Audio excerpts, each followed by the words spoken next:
Assalamualaikum warahmatullahi wabarakatuh. And hello everyone, how are you today? Oke, pada video kali ini saya akan membahas tentang penyebutan kosakata dalam spesifiknya lagi dalam hal kata kerja bentuk past tense. Oke, dalam bahasa Inggris kata kerja bentuk past tense itu terbagi atas dua, yaitu kata kerja yang beraturan atau disebut juga dengan regular verb, dan kata kerja yang tidak beraturan atau irregular verb. Contoh misalnya untuk kata kerja yang beraturan, kata look, looked, dan looked. Jadi bentuk pertama look, bentuk kedua dan ketiganya itu sama, makanya disebut kata kerja beraturan. Kata kerja kedua dan ketiga semua berakhiran ed. Sedangkan untuk kata kerja tidak beraturan, bentuk pertama, kedua, dan ketiga itu berbeda. Adapun yang sama, misalnya saya kasih contoh dulu yang beda ya. Kata see, saw, seen. Jadi kata kerja pertamanya see, kedua saw, ketiga seen. Tapi ada juga kata yang pertama, kedua, dan ketiganya semua sama.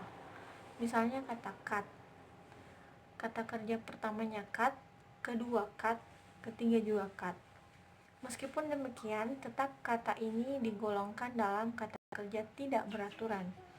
Karena syarat untuk dikatakan kata kerja beraturan itu adalah berakhiran ed atau ed pada kata kerja kedua dan ketiga. Pada video kali ini, untuk kata kerja yang beraturan, saya akan bahas tentang bagaimana menyebutkannya.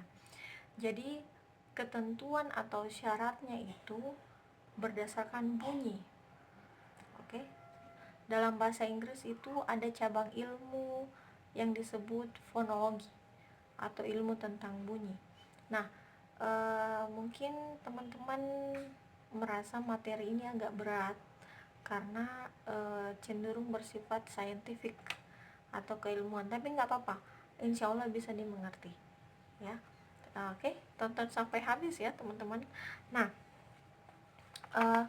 jadi seperti ini, penyebutan kata kerja yang beraturan itu ada dua, ada yang disebut samar, ada yang disebut jelas. Oke, saya kasih contoh misalnya kata look tadi. Look, dia kan kalau bentuk kedua dan ketiganya ditambahkan ed ya. Nah, apakah penulisan look plus ed atau akhiran ed ini dibaca jelas atau samar? Nah, seperti itu yang akan kita bahas. Nah, kemudian apakah pertanyaan berikutnya, apakah semua sama?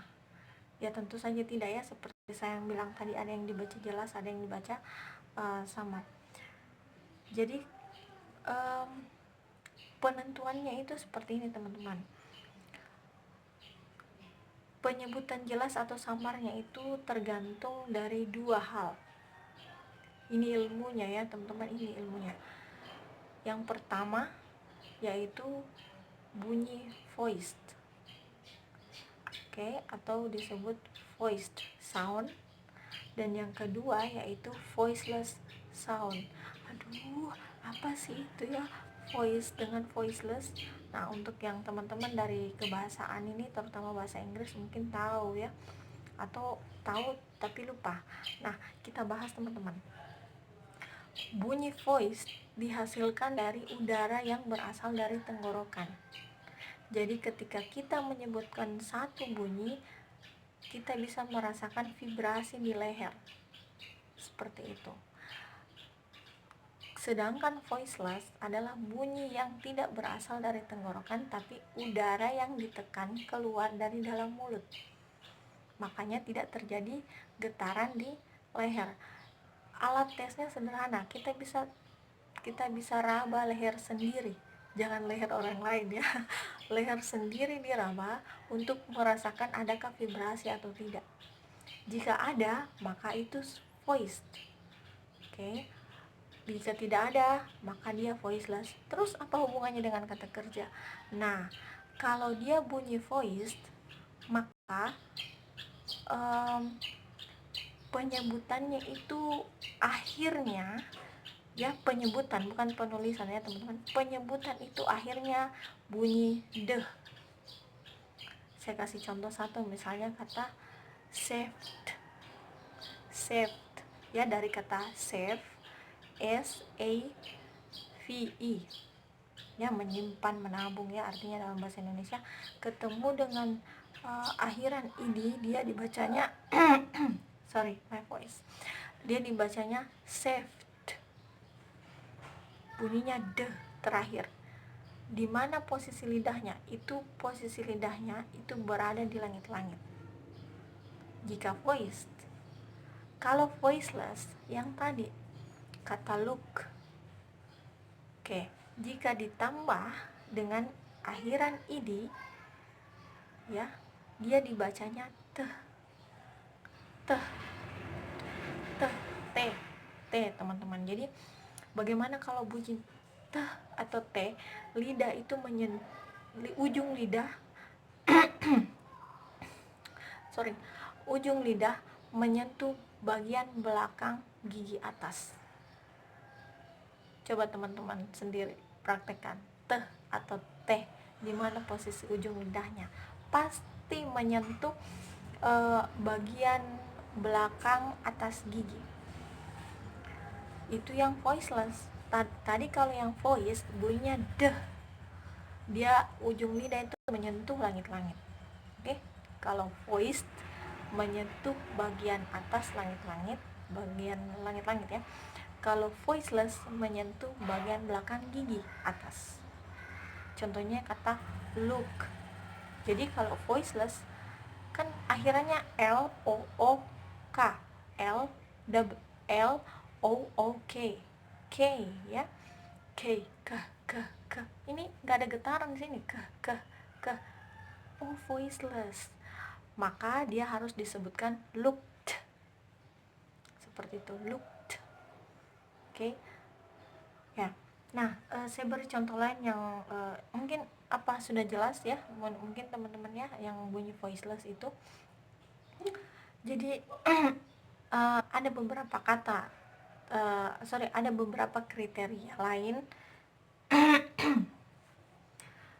yang bisa menjadi clue menentukan kita menyebutkannya jelas atau samar ya, menyebutkan samar apakah dia voice atau voiceless. Nah, untuk penyebutan voiceless, bunyi voiceless itu jika kata kerja, saya sebutkan dulu teman-teman ya, kata kerja yang berakhiran huruf K, P, S, CH, SH, F seperti ini.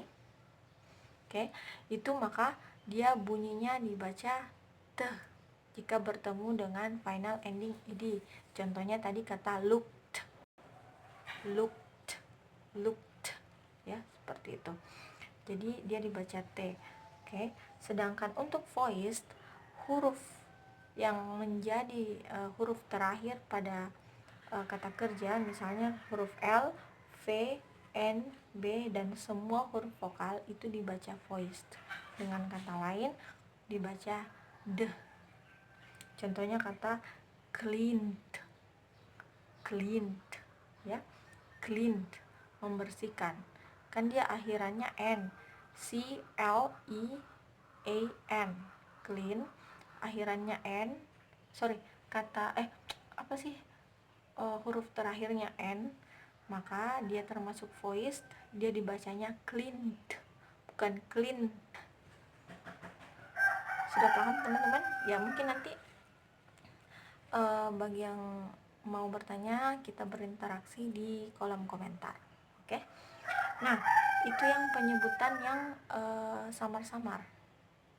Nah, penyebutan yang jelas ini cukup mudah teman-teman. Jadi untuk penyebutan final ending id pada kata regular verb, semua huruf terakhir T atau D pada kata kerja dasar ya, seperti itu. Saya kasih contoh misalnya kata want. Want kan ingin ya, bahasa Indonesianya ingin. WANT, dia huruf terakhirnya adalah T. Jika ketemu dengan id, oke, maka dibaca wanted. Jelas teman-teman, idenya itu jelas, wanted. Apalagi kata yang lain, misalnya kata invite ya, di sosmed ini kan sudah sering ya kita temui kata invite. Dia memang huruf terakhirnya adalah E, huruf vokal, tapi huruf vokal E ini didahului oleh huruf T ya, meskipun seperti itu. Nah, jika dia bertemu dengan ed, tetap dibaca invited, dibaca jelas ed-nya, invited. Nah, sedangkan yang berbunyi jelas selain huruf T adalah semua kata yang berakhiran di atau d, huruf D ya. Saya kasih contoh misalnya kata decide, DECIDE, tapi kok belakangnya E bukan D? Iya, belakangnya memang huruf vokal tapi didahului oleh huruf D. Jika kata ini bertemu dengan id, dia dibacanya jelas, decided, seperti itu teman-teman, decided. Oke. Jadi untuk penyebutan yang jelas itu insya Allah mudah ya. Semua kata yang berakhiran T or D, huruf T atau huruf D. Nah, yang agak berat itu teman-teman yang tadi, yang samar, yang harus dibagi dua.